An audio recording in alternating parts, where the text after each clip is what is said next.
আরব ভূখণ্ডে ফিলিস্তিনের অধিকার কেউ কেড়ে নিতে পারবে না বলে জানিয়েছেন প্রধানমন্ত্রী শেখ হাসিনা। তিনি আরও বলেন, বিশ্বের মুসলিম প্রধান দেশগুলো এক হলে ফিলিস্তিনিদের দাবি আদায় সহজ হতো। দুপুরে রাজধানীর আশকোনায় হজ কার্যক্রমের উদ্বোধন করে এসব কথা জানান প্রধানমন্ত্রী। 2024 সালের হজ কার্যক্রম উদ্বোধন করতে আশকোনায় হজ ক্যাম্পে ধর্ম বিষয়ক মন্ত্রণালয়ের অনুষ্ঠানে যোগ দেন প্রধানমন্ত্রী শেখ হাসিনা। এ সময় দেশে ইসলামের বিকাশে ইসলামী ফাউন্ডেশন প্রতিষ্ঠা সহ জাতির পিতার নানা উদ্যোগের ওপর আলোকপাত করেন প্রধানমন্ত্রী। ফিলিস্তিনে গণহত্যা চালানো হচ্ছে উল্লেখ করে প্রধানমন্ত্রী বলেন, নারী পুরুষ এমনকি শিশুদেরও রেহাই দেওয়া হচ্ছে না। প্যালেস্টাইনে কি হচ্ছে, যেভাবে সেখানে গণহত্যা চালানো হচ্ছে, সেখানে নারী পুরুষ ছোট শিশু তাদেরকেও রেহাই দিচ্ছে না। আমি সব সময় যেখানে আমি কথা বলছি, আমি আমার কণ্ঠস্বর আমি প্রতি জায়গায় এর প্রতিবাদ করে যাচ্ছি। কারণ প্যালেস্টাইন তারা তাদের আরব ভূখণ্ডে তাদের জায়গা তারা পাবে, এটা তাদের অধিকার। ওআইসি-ভুক্ত দেশগুলোর মধ্যে একমাত্র নারী সরকার প্রধান হিসেবে ইসরায়েলের আগ্রাসনের বিরুদ্ধে সব ফোরামে প্রতিবাদ জারি রাখার কথাও জানান শেখ হাসিনা। ওআইসি-ভুক্ত দেশগুলির মধ্যে আমি একমাত্র বোন। আমি বলছি যে আমি তো একমাত্র বোন আছি। আমার এখানে এটাই কথা যে সকলে এখন এবং এই ধরনের অন্যায় অবিচার যেন আমাদের উপর না হয়, সেদিকে তার জন্য সকলে সোচ্চার থাকবে। পরে দেশের কল্যাণ ও সমৃদ্ধির জন্য দোয়া করতে হজ যাত্রীদের আহ্বান জানিয়ে এবারের হজ কার্যক্রমের উদ্বোধন করেন প্রধানমন্ত্রী শেখ হাসিনা। শাহাদাত স্বপন, ইন্ডিপেন্ডেন্ট নিউজ, ঢাকা। প্রথম ধাপে 139 উপজেলা নির্বাচনে দুপুর 12টা পর্যন্ত ভোট পড়েছে 15 থেকে 20%। দুপুরে রাজধানীর আগারগাঁওয়ে সংবাদ সম্মেলনে এ তথ্য জানান ইসি সচিব মোহাম্মদ জাহাঙ্গীর আলম। তিনি বলেন, ভোট শুরুর প্রথম 2 ঘন্টায় ভোট পড়ে 10%। মূলত বেলা বাড়ার সাথে সাথে কেন্দ্রে বাড়ছে ভোটার উপস্থিতি। সকালে খাগড়াছড়ি লক্ষ্মীছড়ি উপজেলার একটি কেন্দ্রে ভোট স্থগিত করা হয়েছে। কোথাও বড় কোনো সহিংসতা হয়নি। এছাড়াও ইভিএমে ভোট নিয়ে কোথাও কোনো সমস্যা হয়নি। বৈরী আবহাওয়ার কারণে ভোটার উপস্থিতি কোথাও কোথাও কম দেখা গেছে।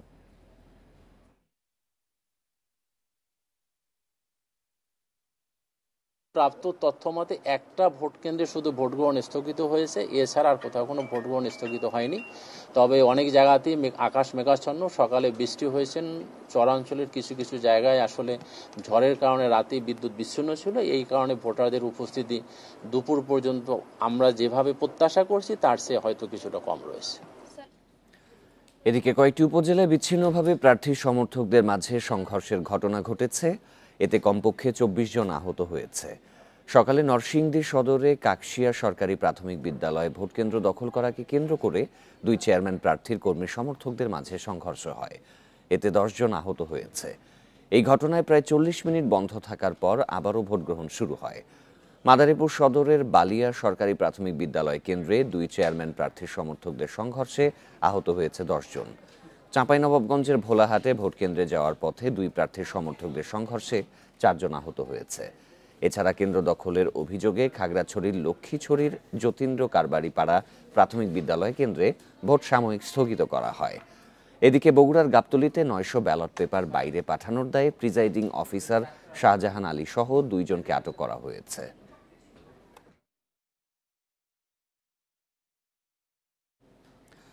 উপজেলা নির্বাচনে সংসদ সদস্য হিসেবে কোনো প্রভাব বিস্তার করা হয়নি, আচরণবিধি লঙ্ঘনের অভিযোগ ভিত্তিহীন বলে দাবি করেছেন মাদারীপুর 2 আসনের সংসদ সদস্য শাহজাহান খান। সকালে মাদারীপুরের আসমত আলী খান পাবলিক স্কুল কেন্দ্রে ভোটদান শেষে এসব কথা জানান তিনি। এ সময় তিনি এলাকার একজন ভোটার হিসেবে কেবল ভোট দিয়েছেন বলেও জানান।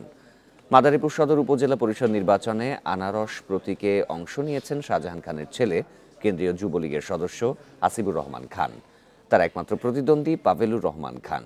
তিনি শাহজাহান খানের চাচাতো ভাই ও জেলা আওয়ামী লীগের সাংগঠনিক সম্পাদক।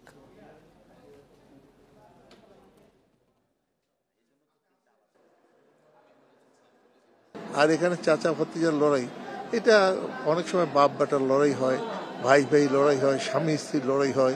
এখানে চাচা ভতিজার লড়াই। দেখা যাক কে জনপ্রিয়, জনগণ যাকে ভোট দেবে সেই তো নির্বাচিত হবে। এবং আমি বিশ্বাস করি আমার ছেলে আসিফুর রহমান খান একজন অত্যন্ত ভদ্র, শান্তশিষ্ট এবং একজন অত্যন্ত ধার্মিক ব্যক্তি, কর্মঠ ব্যক্তি, জনগণের কাছে খুব জনপ্রিয়তা অর্জন করেছে ইতিমধ্যে। এবং তিনি নির্বাচিত হবেন বলেই আমার বিশ্বাস। এবার নির্বাচনের আরো খবর জানাতে আমাদের সাথে যোগ দিচ্ছেন সহকর্মী জাহিদুল বাশার। আতিফ এবং সবাই আপনাদের দুজনকে ধন্যবাদ। আমার কাছে একেবারে মাঠের খবর নিয়ে, নির্বাচন ভোট শুরু হয়ে যাওয়ার পরে 5-6 ঘন্টা পেরিয়ে যাচ্ছে, সে খবর নিয়ে সহকর্মীরা একে একে যুক্ত হবেন। বিভিন্ন জায়গায় কিছু অনাকাঙ্ক্ষিত ঘটনা ঘটেছে, একটি কেন্দ্রে ভোট বন্ধ আছে, কি খবর সর্বশেষ সেই খবর জানবো। এখন সরাসরি আমার সাথে বিভিন্ন উপজেলা থেকে যুক্ত আছেন আমাদের সহকর্মীরা, একই সাথে নির্বাচন কমিশন থেকে সরাসরি যুক্ত হচ্ছেন সহকর্মী মাহমুদুল হাসান পারভেজ। মাহমুদুল হাসান, এই যে 2টা পর্যন্ত 6 ঘন্টা সময় পেরিয়ে গেল, এরই মধ্যে একটু জানতে চাই যে এখন পর্যন্ত ভোটার উপস্থিতির যেই পরিসংখ্যান নির্বাচন কমিশন কি দিচ্ছে, আর একটি কেন্দ্রে ভোট বন্ধের খবর এর আগে ইসি সচিব জানিয়েছিলেন, ওই কেন্দ্রের সর্বশেষ আপডেট কি?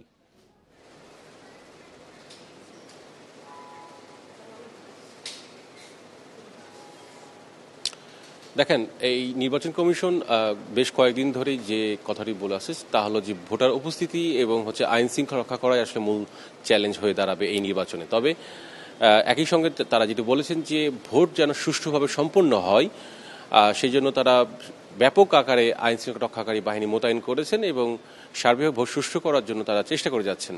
আজকে যখন নির্বাচন কমিশনের সচিব যখন গণমাধ্যমের সামনে কথা বলেন, তিনি যেটি বলেছেন যে সার্বিকভাবে এখন পর্যন্ত যে ভোটের পরিবেশ তা নিয়ে তিনি সন্তুষ্ট, এবং এখানে যে কেন্দ্রীয়ভাবে মনিটরিং সেল গঠন করা হয়েছে তাতেও দেখা যাচ্ছে যে বিচ্ছিন্নভাবে বেশ কিছু জায়গায় সংঘর্ষ হয়েছে। তবে মোটা দাগে যে আমরা দেখি যে ভোট কেন্দ্র বন্ধ বা ভোট কেন্দ্রের ভিতরে যে গোলযোগ, সেই ধরনের কিন্তু ঘটনা এখন পর্যন্ত হয়নি বলা যেতে পারে।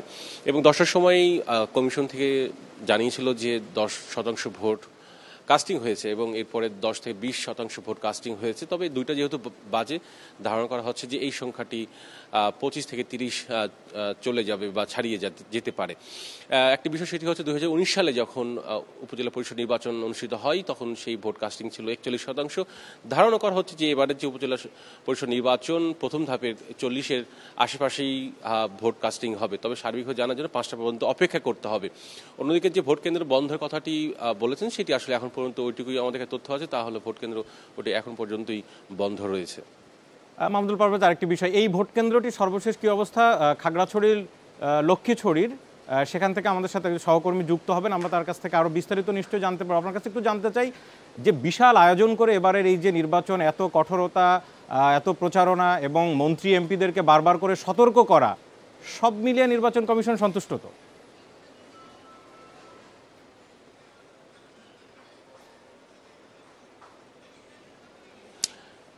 তার আগে বলতে যে গতকাল যখন প্রধান নির্বাচন কমিশনার কাজী হাবিবুল আউয়াল তিনি যখন গণমাধ্যমের উদ্দেশ্যে কথা বলেন বা ব্রিফ করেন, তখন তিনি যেটি জানিয়েছিলেন তা হলো যে মন্ত্রী এমপিদের বিষয়ে তিনি যেটি বলেছিলেন যে তারা যেন কোনো প্রভাব বিস্তার না করে, সেই কাজটি তারা করে যাচ্ছেন এবং কাউকে কাউকে তারা প্রভাব বিস্তার থেকে নিবৃত্ত করেছেন বলে জানিয়েছেন। এবং আজকে যখন গণমাধ্যমের উদ্দেশ্যে কথা বলেন নির্বাচন কমিশনের সচিব, তখন সেখানেও তিনি, অর্থাৎ এখন পর্যন্ত নির্বাচন কমিশন যেটি বলতে চাচ্ছে তা হলো যে মন্ত্রী এমপিদের প্রভাব থেকে, অর্থাৎ ভোটের যে প্রভাব তাদের, সেই প্রভাব থেকে তারা নিবৃত্ত করতে পেরেছেন বলেই তারা দাবি করছেন। মাহমুদুল হাসান পারভেজ, আপনি থাকুন আমাদের সাথে। সর্বশেষ একেবারে মনিটরিং সেল থেকে, কেন্দ্রীয় সেল থেকে, সেখান থেকে সর্বশেষ তথ্য নিয়ে আপনি আপডেট দিচ্ছেন। নিশ্চয় পরবর্তীতে আবার আপনার কাছে আমরা আসব। এতক্ষণ নির্বাচন কমিশন থেকে জানছিলাম সর্বশেষ খবরাখবর। সারা দেশে 11,500-র বেশি ভোট কেন্দ্র রয়েছে, তার মধ্যে কয়েকটি কেন্দ্রের অনাকাঙ্ক্ষিত কিছু ঘটনার খবরাখবর আমরা পেয়েছি। একটি কেন্দ্রে ভোট গ্রহণ বন্ধ রয়েছে, সেটি হচ্ছে খাগড়াছড়ির লক্ষ্মীছড়িতে। সেখান থেকে সহ মাদারীপুর এবং ময়মনসিংহ থেকে আমাদের সাথে সহকর্মীরা এই মুহূর্তে যুক্ত রয়েছেন। আলামিন হোসেন মাদারীপুর থেকে রয়েছেন। আমি সবার আগে একটু খাগড়াছড়িতে যাব, সমীর মল্লিক রয়েছেন। সমীর মল্লিক, এই যে লক্ষ্মীছড়ির যেই কেন্দ্রটির ভোট বন্ধ করতে হয়েছিল, এখন কি অবস্থা সর্বশেষ, আর ঘটনাটি আসলে কি ঘটেছিল? উপজেলা সদরের মূল যে কেন্দ্রটি রয়েছে লক্ষ্মীছড়ি সরকারি মডেল উচ্চ বিদ্যালয় কেন্দ্র, এবং যে ঘটনাটি হয়েছে যতীন্দ্র কারবারি পাড়া সরকারি প্রাথমিক বিদ্যালয় 8 কিলোমিটার দূরে সেই কেন্দ্রটির অবস্থান। এবং আমরা এটা নিয়ে সেখানকার যিনি চেয়ারম্যান প্রার্থী রয়েছেন সুপারজিৎ চাকমা, তিনি স্বতন্ত্র প্রার্থী, তিনি আসলে ইউপিডিএফ এর প্রার্থী হিসেবে পরিচিত। তিনি একটা অভিযোগ করেছেন যে আওয়ামী লীগের যিনি সমর্থিত প্রার্থী রয়েছে ফাতোয়াই মারমা, তার সমর্থকরা কিন্তু একদম প্রকাশ্যে তিনি আমাদেরকে যে বক্তব্য দিয়েছে গণমাধ্যমকে, সেটি হচ্ছে প্রকাশ্যে একদম অস্ত্র দিয়ে এসে কেন্দ্র দখল করেছে এবং বেশ কিছু ব্যালটে সিল মেরে কিন্তু রেখে দিয়েছে, এইরকম একটা অভিযোগ তিনি কিন্তু গণমাধ্যমকে করেছে। এবং এই অভিযোগটা নিয়ে আমরা অবশ্যই একই সাথে আওয়ামী লীগের যিনি সমর্থিত প্রার্থী ফাতোয়াই মারমা, তিনি বলেছেন অভিযোগটা মিথ্যা এবং তিনিও পাল্টা অভিযোগ করেছেন যে বর্মাচুরি একটা ইউনিয়নে সেখানে 3টি কেন্দ্রে দখলের অভিযোগ তিনি সুপারজিৎ চাকমা সমর্থকদের বিরুদ্ধে করেছে। এবং আরেকটি কেন্দ্র লক্ষ্মীছড়ি সদর উপজেলার যে একটি শুকনাচুরি কেন্দ্র রয়েছে সেখানেও বলছে যে সুপারজিৎ চাকমার যে সমর্থকরা রয়েছে তারা কিন্তু কেন্দ্রটি দখল, অর্থাৎ পাল্টি অভিযোগ আমরা পেয়েছি। এবং আপনাকে আজকে ঘটনার বর্ণনা দিতে চাই। আমরা যখন লক্ষ্মীছড়ি উপজেলা সদরে প্রবেশ করছি দেওয়ানপাড়া সরকারি প্রাথমিক বিদ্যালয় কেন্দ্রে, সেখানে কিন্তু একজন নারী ভাইস চেয়ারম্যান তিনি আমাদেরকে অভিযোগ করেছে অস্ত্রধারীরা তাকে আসলে ভোট দিতে দেয়নি, তার ব্যালট কেড়ে নিয়েছে, এরকম একটা অভিযোগ নারী যিনি ভাইস চেয়ারম্যান প্রার্থী রয়েছে সেখানে কেড়েছে। এবং তিনি বলেছেন এখানে অস্ত্রধারীরা কিন্তু এক ধরনের একটা প্রভাব বিস্তার করার চেষ্টা করেছে। আমি আপনাকে জানিয়ে রাখি লক্ষ্মীছড়িটা হচ্ছে সবচেয়ে দুর্গম একটা উপজেলা খাগড়াছড়ি জেলা সদর থেকে, এটা দূরত্ব অন্তত প্রায় 65 কিলোমিটারের মতো। এই দুর্গম একটি উপজেলাতে এবং বর্মাচুরি যে ইউনিয়নে অভিযোগটা করা হয়েছে সেখানে কিন্তু বলা যায় যে সড়ক যোগাযোগ মানে খুব বেশি নেই, অর্থাৎ সরাসরি সড়ক যোগাযোগ নেই, অর্থাৎ দুর্গমতাকে কাজে লাগিয়ে যেখানে আসলে আইন শৃঙ্খলা বাহিনীর সরাসরি আসলে হস্তক্ষেপটা করা অনেক বেশি কষ্টকর, সেই জায়গা থেকে এই ধরনের অভিযোগগুলো আমরা পাচ্ছি। এই বিশেষ করে যতীন্দ্র কারবারি পাড়া যে সেটি প্রায় 12টার কিছুক্ষণ আগে কেন্দ্রটি স্থগিত করা হয়, এখনো পর্যন্ত সেটি কিন্তু স্থগিত রয়েছে, কিন্তু এখনো কেন্দ্রটি চালু আমরা কিছুক্ষণ আগে, এখনো কবে এই কেন্দ্রটি আসলে ভোট গ্রহণ করবে এই বিষয়ে আসলে এখনো পর্যন্ত প্রশাসন থেকে বলা যাচ্ছে না। এবং আমরা এই ঘটনার প্রেক্ষিতে কিন্তু লক্ষ্মীছড়ি উপজেলা সদরে যে কেন্দ্রটি দেখছি সেখানে কিন্তু ভোটার উপস্থিতি কম। আমরা যখন বোঝা যাচ্ছে প্রশাসন অত্যন্ত কঠোর অবস্থানে রয়েছে, অভিযোগ উঠেছে এবং সাথে সাথে ভোট বন্ধ করে দেওয়া হয়েছে, এখনো ভোট সেখানে শুরু হয়নি। আমরা একটু মাদারীপুরে যাব, সহকর্মী আলামিন হোসেন রয়েছেন। আলামিন, সকাল থেকে মাদারীপুরের শাহজাহান খানের যেই ছেলে রয়েছে এবং সেখানে তার চাচাতো ভাই রয়েছে, তাদের ভিতরের যেই উত্তেজনাকর পরিস্থিতির খবরাখবর আপনি সেখান থেকে দিচ্ছেন। মোস্তফাপুরের বালিয়া মাধ্যমিক সরকারি প্রাথমিক বিদ্যালয় কেন্দ্রে একটি ঘটনা ঘটেছে। এখন সব মিলে ভোটার উপস্থিতি আসলে বাড়লো কিনা, আর প্রশাসনের বাড়তি কোনো দিকে নজর দিতে হচ্ছে কিনা সেরকম কোনো কেন্দ্র আছে কিনা? প্রত্যেক বুলেটিনের মতো এবারও বলি যে ঘাড় ফিরানোর কোনো সুযোগ প্রশাসনের পক্ষ থেকে দেওয়া হচ্ছে না, তবে ভোটার উপস্থিতি একদম নেই বললেই চলে। আমরা এই মুহূর্তে মিঠাপুকুর লক্ষ্মীনারায়ণ উচ্চ বিদ্যালয় দুধখালী ইউনিয়ন, যেটি তার 8 নম্বর ওয়ার্ডের একটি কেন্দ্রের পরিস্থিতি আপনাকে দেখাচ্ছি। এই ইউনিয়নটি মূলত শাহজাহান খানের ইউনিয়ন, অর্থাৎ তিনি এই ইউনিয়নের বাসিন্দা। ভোটার পরিস্থিতি একদম নেই, অলস বসে আছে, আপনি নিশ্চয়ই দেখতে পাচ্ছেন। এই ভোট কেন্দ্রে 3400 ভোটার রয়েছে। সকালের দিকে উপস্থিতি থাকলেও এখন দুই একজন করে ভোটার এসে তাদের ভোট সেই ভোটাধিকার প্রয়োগ করছেন। বাধার কোনো খবর আমরা এখন পর্যন্ত পাইনি। বালিয়াতলী প্রাথমিক বিদ্যালয়ের ঘটনা যেটি বললেন, বাইরে অর্থাৎ 400 গজের বাইরে ঘটনাটি ঘটেছে, সেক্ষেত্রে পুলিশ আইন শৃঙ্খলাকারী বাহিনীর বাড়তি সদস্য গিয়ে সেটি নিয়ন্ত্রণে নিয়েছে এবং সেখানে 1 মিনিটের জন্য ভোট যে গ্রহণ কার্যক্রম সেটি আসলে বন্ধ হয়নি। উপস্থিতি একদমই কম, অর্থাৎ আমরা সকালে হয়তো বলেছিলাম যে বৃষ্টির কারণে হয়তো ভোটার উপস্থিতি কম হয়েছে, বেলা বাড়ার সঙ্গে সঙ্গে ভোটার উপস্থিতি বাড়বে এরকম আমরা সম্ভাবনার কথা বলছিলাম, কিন্তু সেটি এখন একদম নেই বললেই চলে। আর মাত্র আপনি তো অলরেডি 2 ঘন্টার কিছু কম সময় ভোট গ্রহণ হবে, তারা এখন পর্যন্ত উপস্থিতি একদমই নগণ্য। আপনি নিশ্চয়ই দেখতে পাচ্ছেন যে আমরা মিঠাপুকুর লক্ষ্মীনারায়ণ উচ্চ বিদ্যালয়ের ভোট কেন্দ্র, সেই ভোট কেন্দ্রের পরিস্থিতি দেখাচ্ছি। কেন্দ্রের পোলিং এজেন্ট যারা রয়েছেন, প্রার্থীর এজেন্ট যারা রয়েছেন, তারা আসলে অনেকটা অলস সময় বসে রয়েছেন। কেন ভোটার উপস্থিতি কম, সেই প্রশ্নের উত্তর আসলে আমরা এখন পর্যন্ত এখানের কারো কাছে পাইনি। সকালে আমরা প্রথমে যখন জানতে চেয়েছিলাম তখন তারা বলেছিলেন যে বৃষ্টির কারণে আসলে ভোটার উপস্থিতি নেই। এখন আসলে কি কারণে নেই সেটি তারা বলতে পারেন। এই কেন্দ্রের প্রিজাইডিং অফিসার যেটি আমাদেরকে বলেছেন যে এখন পর্যন্ত 27% ধারণা করছেন, 27%-এর কম বেশি ভোট সেখানে কাস্ট হতে পারে, এর বেশি কাস্ট আপাতত হচ্ছে না। তারপরে এখনো 2 ঘন্টা রয়েছে, দেখা যাক বাকি সময়গুলোতে হয়তো সেই সংখ্যাটা আরো বাড়বে। তবে যেমনটা বলছিলাম যে একদমই নির্বিঘ্নে নিঃসংকোচিতে, অর্থাৎ এত ভালো ভোট হচ্ছে, প্রশাসনের পক্ষ থেকে ঘাড় ফেরাতে দেওয়া হচ্ছে না, অর্থাৎ কোনো রকম অপ্রীতিকর কোনো ঘটনা যাতে না ঘটে সেজন্য মাঠ প্রশাসন থেকে শুরু করে প্রশাসনের বিভিন্ন স্তরের লোকজন একদম চষে বেড়াচ্ছে। বাসার জি আলামিন, আপনি এবং অন্যান্য জায়গা থেকে যে খবর পাচ্ছিলাম যে ভোটার উপস্থিতি আসলে কম, ময়মনসিংহ একটু ভিন্ন পরিস্থিতি আছে। অন্য দিক থেকে প্রার্থী রয়েছে সেখানে, বিএনপির যে কেন্দ্রীয় নির্দেশনা উপেক্ষা করে জনপ্রিয়তা বিবেচনায় অনেকে সেখানে প্রার্থী হয়েছেন। এই ময়মনসিংহে ভোটার উপস্থিতি কেমন জানবো সহকর্মী আবু সালেহ মুসা রয়েছেন সেখান থেকে। মুসা, কিছুই তো শোনা যাচ্ছে। আবু সালেহ মুসা, আমি একটু জানতে চাচ্ছিলাম যে ময়মনসিংহে তো বিভিন্ন উপজেলায় বিএনপির নেতারা প্রার্থী হয়েছেন, আওয়ামী লীগ বিএনপি দুই দলেরই নেতারা সেখানে স্বতন্ত্র প্রার্থী হয়েছেন। ভোটার কতটা টানতে পেরেছেন তারা, উপস্থিতি কেমন ভোটারদের? দেখুন, ময়মনসিংহের আজকে কিন্তু 3টি উপজেলার নির্বাচন আজকে হচ্ছে। তার মধ্যে ভারতীয় সীমান্তবর্তী 2টি উপজেলা, হালুয়াঘাট এবং ধোবাউড়া উপজেলা, এছাড়াও ফুলপুর উপজেলায় আজকে উপজেলা নির্বাচন অনুষ্ঠিত হচ্ছে। এবং এই 3টি উপজেলাতেই কিন্তু প্রায় 16 জন প্রার্থী প্রতিদ্বন্দ্বিতা করছেন চেয়ারম্যান পদে। এছাড়াও 22 চেয়ারম্যান পদে পুরুষ এবং 22 চেয়ারম্যান মহিলা পদেও কিন্তু প্রতিদ্বন্দ্বিতা করছেন। এবং এখানে ফুলপুরে কিন্তু একজন বিএনপি দলীয় প্রার্থী রয়েছেন এবং বাকি 5 জন আওয়ামী লীগ দলীয় চেয়ারম্যান প্রার্থী রয়েছেন। এছাড়াও হালুয়াঘাটে 5 জন প্রার্থী প্রতিদ্বন্দ্বিতা করছেন, তার মধ্যে কিন্তু 2 জন বিএনপি দলীয়, এবং ধোবাউড়াতে 6 জন প্রার্থী প্রতিদ্বন্দ্বিতা করছেন, তার মধ্যে 2 জন আওয়ামী লীগ, 4 জন আওয়ামী লীগ দলীয় এবং 2 জন কিন্তু বিএনপি দলীয় প্রার্থী। এবং এই যে যারা টোটাল 3টে উপজেলায় 5 জন বিএনপি প্রার্থী প্রতিদ্বন্দ্বিতা করছেন এবং এই 5 জনকে কিন্তু দল থেকে বহিষ্কার করা হয়েছে। এবং আজকে তারা সেই বহিষ্কার আদেশ মাথায় নিয়ে কিন্তু এখানে নির্বাচনে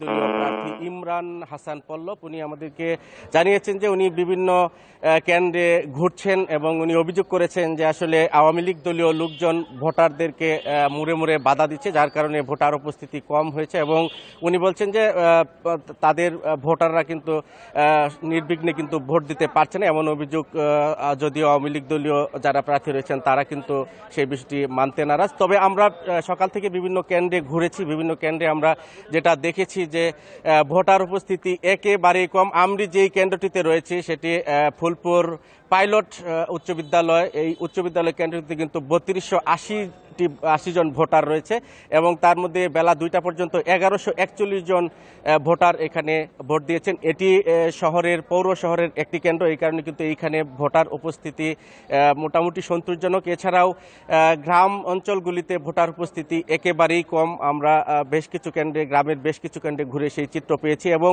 আওয়ামী লীগ দলীয় বেশ কয়েকজন প্রার্থীর সাথে কথা বলেছি। তারা যেটি জানিয়েছেন যে আসলে এই সময়ে ধান কাটার মৌসুম এবং ধান কাটার মৌসুম হওয়ার কারণে কিন্তু ভোটার উপস্থিতি অনেকটা কম হয়েছে বলে আমাদেরকে আওয়ামী লীগ দলীয় প্রার্থীরা জানিয়েছেন। এছাড়া কিন্তু এইখানে আজকে সকাল 5টার দিকে ঈশ্বরগঞ্জের ইউনু ব্যালট পেপার দিয়ে আসার সময় কিন্তু এখানে দুর্ঘটনায় পতিত হন এবং উনি মারাত্মক আহত হন। ওনার একটি হাত কিন্তু ভেঙে গেছে এবং এই মুহূর্তে আরিফুর রহমান ওনাকে কিন্তু ময়মনসিংহ মেডিকেল কলেজ হাসপাতালে কিন্তু চিকিৎসা দেওয়া হচ্ছে। এছাড়াও এখানে 3টি যে উপজেলা নির্বাচন হচ্ছে সেখানে অপ্রীতিকর তেমন কোনো ঘটনা ঘটেনি। হালুয়াঘাটে গোলযোগ সৃষ্টির অভিযোগে 4 জনকে গ্রেপ্তার করা হয়েছে। এছাড়া ময়মনসিংহ, মাদারীপুর এবং খাগড়াছড়ি থেকে সহকর্মীরা আপনারা যারা যুক্ত হয়েছিলেন, ধন্যবাদ আপনাদেরকে। এবং আপনারা যে তথ্য দিচ্ছিলেন, যখন যেখানে যে অভিযোগ উঠছে প্রশাসন অত্যন্ত কঠোরভাবে সেগুলো নিয়ন্ত্রণ করছে। একজন প্রিজাইডিং অফিসারকে গ্রেপ্তার করা হয়েছে, ভোট কেন্দ্রে ভোট স্থগিত করে দেওয়া হয়েছে। মাঠের থেকে এই ছিল এখনকার সর্বশেষ খবরাখবর। আরও ঘন্টা দেড়েকের কিছুটা বেশি ভোট রয়েছে, ভোটের সময় রয়েছে, আমরা সেই খবর জানবো পরবর্তী বুলেটিনগুলোতে। সরাসরি যাচ্ছি মূল স্টুডিওতে সহকর্মী আতিফা আঞ্জুমান এবং শাফাত বিন ফরিদের কাছে। বাশার, আপনাকে ধন্যবাদ উপজেলা নির্বাচনের ভোট গ্রহণের সর্বশেষ তথ্য জানানোর জন্য। চলতি মাসে ঢাকায় আসছেন মার্কিন পররাষ্ট্র মন্ত্রণালয়ের অ্যাসিস্ট্যান্ট সেক্রেটারি ডোনাল্ড লু। এ মাসের মাঝামাঝি তিনি সফর করবেন বলে জানা গেছে। এবারে সফরে ঢাকা ওয়াশিংটন সম্পর্ক জোরদার ও ভবিষ্যৎ সম্পর্ক নিয়ে আলোচনার কথা রয়েছে। এছাড়া সরকারি ও বেসরকারি নানা পর্যায়ে কয়েকটি বৈঠক ও মত বিনিময় সভায় অংশ নেবেন ডোনাল্ড লু। সফরকালে বাণিজ্য, বিনিয়োগ, নিরাপত্তা, রোহিঙ্গা সহ বিভিন্ন দ্বিপক্ষীয় বিষয়ে পররাষ্ট্র সচিব মাসুদ বিন মোমেন সহ অন্যান্যদের সঙ্গে বৈঠক করবেন। এছাড়া পররাষ্ট্রমন্ত্রী হাসান মাহমুদ এবং প্রধানমন্ত্রীর বেসরকারি শিল্প ও বিনিয়োগ উপদেষ্টা সালমান এফ রহমানের সঙ্গেও সাক্ষাতের কথা রয়েছে।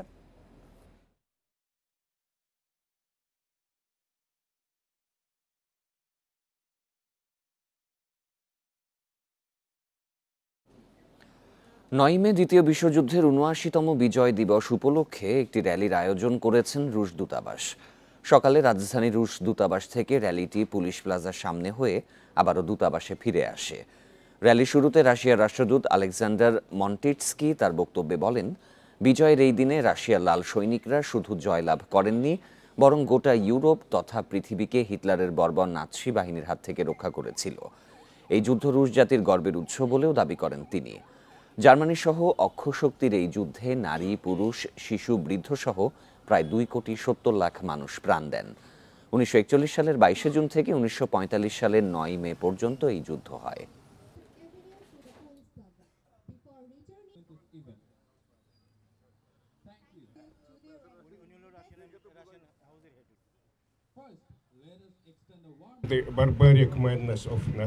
সেদিনের বিজয়ে নাৎসিদের বর্বরতা থেকে সারা পৃথিবীর মানুষকে লাল সৈন্যরা রক্ষা করেছিল। এই যুদ্ধে সারা পৃথিবীর প্রায় 2,70,00,000 মানুষ প্রাণ হারায়। এই বিজয় রুশ জাতির গর্বের উৎস এবং নতুন প্রজন্মের দেশপ্রেমের অনুপ্রেরণা। অর্থ প্রতিমন্ত্রী ওয়াসিকা আয়েশা খানের সঙ্গে বৈঠকের মধ্য দিয়ে আজ শেষ হচ্ছে আন্তর্জাতিক মুদ্রা তহবিল IMF এর রিভিউ মিশন। তৃতীয় কিস্তির অর্থ ছাড়ের আগে বেঁধে দেওয়া শর্ত ও সংস্কার কার্যক্রমের অগ্রগতি দেখতে 24 এপ্রিল ঢাকায় আসে IMF এর একটি দল। মিশন শেষে সংস্থাটির কর্মকর্তারা IMF পর্ষদের কাছে প্রতিবেদন জমা দেবে। এর ভিত্তিতে তৃতীয় কিস্তির অর্থ ছাড়ের বিষয়ে সিদ্ধান্ত নেবে। গত 24 এপ্রিল অর্থ বিভাগের সঙ্গে বৈঠকের মধ্য দিয়ে IMF এর এবারের মিশন শুরু হয়। এরপর মিশনের কর্মকর্তারা বাংলাদেশ ব্যাংক, জাতীয় রাজস্ব বোর্ড NBR, বিদ্যুৎ, জ্বালানি ও খনিজ সম্পদ মন্ত্রণালয়, পেট্রোবাংলা, BPC সহ সরকারি বিভিন্ন দপ্তর ও সংস্থার সঙ্গে বৈঠক করে। বৈঠক হয় বাংলাদেশের কার্যক্রম পরিচালনাকারী বিভিন্ন উন্নয়ন সহযোগী ও গবেষণা সংস্থার সঙ্গেও।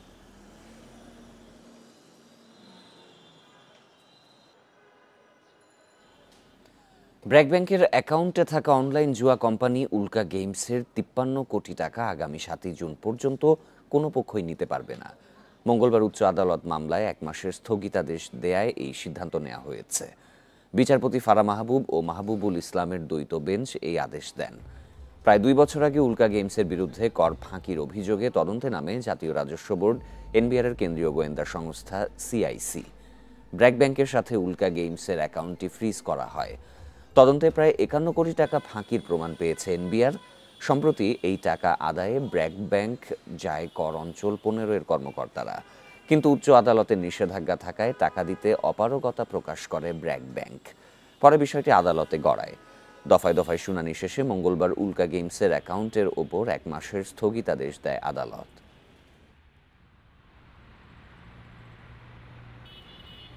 বিরোধী দলীয় চিফ হুইপ মুজিবুল হক চুন্নু স্বৈরাচারের দোসর, তাই তার মুখে সমালোচনা মানায় না বলে মন্তব্য করেছেন স্বতন্ত্র সংসদ সদস্য সৈয়দ সায়েদুল হক সুমন।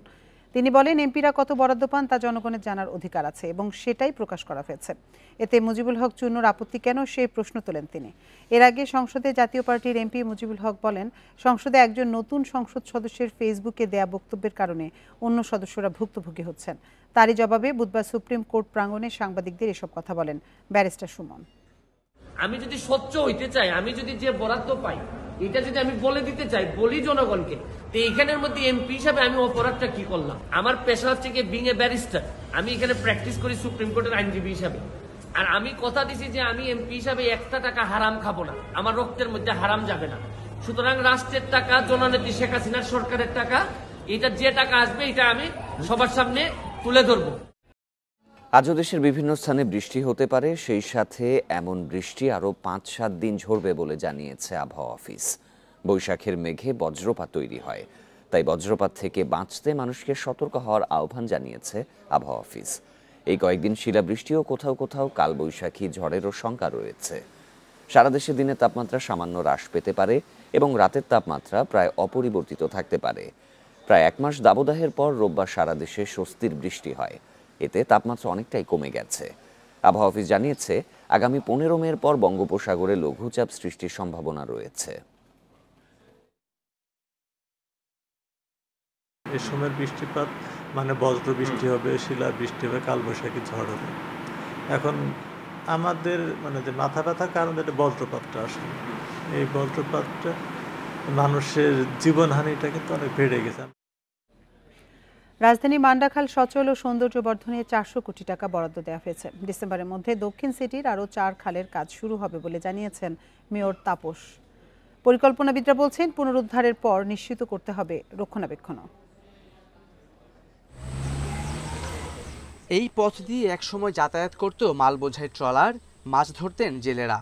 যাতায়াতের প্রধান মাধ্যমও ছিল নৌকা। খাল ধরে মালবাহী ট্রলার বালু নদী হয়ে যেত শীতলক্ষায়। একসময়ের খরস্রোতা এই মান্ডা খাল এখন শুধুই স্মৃতি। কর্তৃপক্ষের অবহেলা, দখল, দূষণ, এলাকাবাসীর অসচেতনতা, নানা অবকাঠামো নির্মাণে অস্তিত্ব হারিয়েছে খালটি। দূষণের ফলে দুর্গন্ধ ছড়াচ্ছে আশেপাশের এলাকায়। মশা মাছির উৎপাত ও নানা রোগের জীবাণু ছড়িয়ে পড়ছে।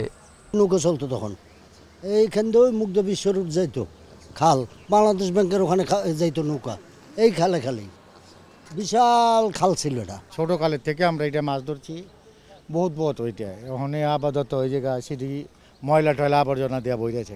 বুধবার সকালে মান্ডাখাল পুনরুদ্ধার ও নান্দনিক পরিবেশ সৃষ্টি কাজের ভিত্তিপ্রস্তর স্থাপন করেন ঢাকা দক্ষিণ সিটি কর্পোরেশনের মেয়র। জানান একে একে জিলানি, কালুনগর ও শ্যামপুর খালেরও সৌন্দর্য বর্ধন করা হবে। নিবেদন করব এলাকাবাসীর কাছে যে এই খাল যে সুন্দর হবে, এই খাল রক্ষা করার দায়িত্ব কিন্তু আপনাদের। সুতরাং এখানে আর উন্মুক্তভাবে কেউ কোনো বর্জ্য ময়লা ফেলবেন না, সেটা আমরা আশা করব। কারণ এবার আমরা কিন্তু স্থায়ীভাবে আমাদের এই কার্যক্রম আমরা চাই এটাকে রক্ষা করা। খালগুলো উদ্ধারের পাশাপাশি রক্ষণাবেক্ষণেও জোর দেন নগর পরিকল্পনাবিদরা। খালগুলোকে অবশ্যই কমিটি সম্পৃক্ততার মাধ্যমে খালগুলো পাবলিক স্পেস হিসেবে ডিজাইন করা এবং সেখানে পানি প্রবাহের বাইরেও খালগুলোতে যেন খালের আশেপাশে যেন প্রতিবেশ তৈরি হয়, সেখানে সবুজ থাকে, বৃক্ষায়ন থাকে, এই ধরনের একটা পরিকল্পনা দরকার এবং সেই বৃক্ষগুলোকে সংরক্ষণ করা, সবুজকে রক্ষণ করা। খাল উন্নয়নের অংশ হিসেবে ময়লা আবর্জনা পরিষ্কার, পলি অপসারণ, সবুজায়ন, দৃষ্টিনন্দন সুরক্ষা বেষ্টনী, গাড়ি চলাচল সেতু, সাইকেল লেন স্থাপনের পরিকল্পনা নিয়েছে ঢাকা দক্ষিণ city. Khaled Raihan, independent news, Dhaka. পঞ্চগড়ের তেঁতুলিয়া সীমান্তে বিএসএফের গুলিতে 2 বাংলাদেশি যুবকের মৃত্যু হয়েছে। ভোরে তেঁতুলিয়ার ক্ষয়ঘট পাড়া সীমান্তে এই ঘটনা ঘটে। নিহতরা হলেন তেঁতুলিয়া উপজেলার মাগুরা এলাকার আব্দুল জলিল ও তিরন ইহাট এলাকার ইয়াসিন আলী। বিজিবি ও স্থানীয়রা জানায় ভোরে কয়েকজন যুবক ভারতীয় সীমান্তের কাছে গেলে বিএসএফ সদস্যরা তাদের গুলি করে। পরে নিহত 2 জনের মরদেহ ভারতের ভেতরে নিয়ে যাওয়া হয়। বিএসএফের গুলিতে বাংলাদেশি 2 যুবক নিহতের তথ্য নিশ্চিত করে পঞ্চগড় 18 বিজিবি ব্যাটালিয়নের অধিনায়ক লেফটেন্যান্ট কর্নেল জুবায়েদ হাসান। তিনি জানান পতাকা বৈঠকে এই ঘটনার কড়া প্রতিবাদ জানানো হয়েছে। আইনি প্রক্রিয়া শেষে মরদেহ হস্তান্তর করবে বিএসএফ।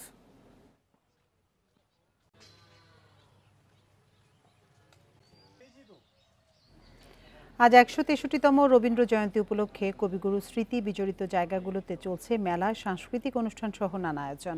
সিরাজগঞ্জের শাহজাদপুরের কাছারিবাড়ি অডিটোরিয়ামে 3 দিনব্যাপী জন্মোৎসব আয়োজন করেছে জেলা প্রশাসন ও সংস্কৃতি বিষয়ক মন্ত্রণালয়। বেলা 11টায় শুরু হয় অনুষ্ঠান। এর মধ্যে রয়েছে আলোচনা সভা, প্রবন্ধ পাঠ, নৃত্য, নাটক, আবৃত্তি ও সঙ্গীত।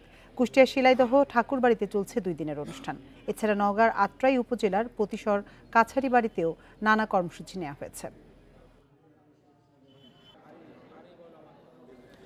সিরাজগঞ্জের উল্লাপাড়ায় সিএনজি অটোরিকশা ও পিকআপ ভ্যানের সংঘর্ষে 2 জন নিহত হয়েছেন, আহত হয়েছেন আরও 2 জন। পুলিশ ও প্রত্যক্ষদর্শীরা জানান ভোরে বগুড়া নগরবাড়ি মহাসড়কের উল্লাপাড়া ব্রহ্ম কাপালিয়া প্রাথমিক বিদ্যালয়ের সামনে পিকআপ ভ্যানের সাথে সিএনজি অটোরিকশার সংঘর্ষ হয়। এতে ঘটনাস্থলে 1 জন এবং হাসপাতালে নেয়ার পথে আরও 1 জনের মৃত্যু হয়। নিহতদের পরিচয় জানা যায়নি। এই ঘটনায় আহত 2 জনকে সিরাজগঞ্জের বঙ্গমাতা শেখ ফজিলাতুন্নেসা মুজিব জেনারেল হাসপাতালে পাঠানো হয়েছে। হাটিকুমরুল হাইওয়ে থানা সার্জেন্ট অরবিন্দ কুমার দুর্ঘটনার বিষয়টি নিশ্চিত করেছেন। আজকের বিরতিহীন সংবাদ দুপুরে। ইন্ডিপেন্ডেন্ট টেলিভিশনের সব খবরে বিস্তারিত জানতে চোখ রাখুন ফেসবুক, ইউটিউব এবং এক্সে। এতক্ষণ সাথে থাকার জন্য ধন্যবাদ সবাইকে।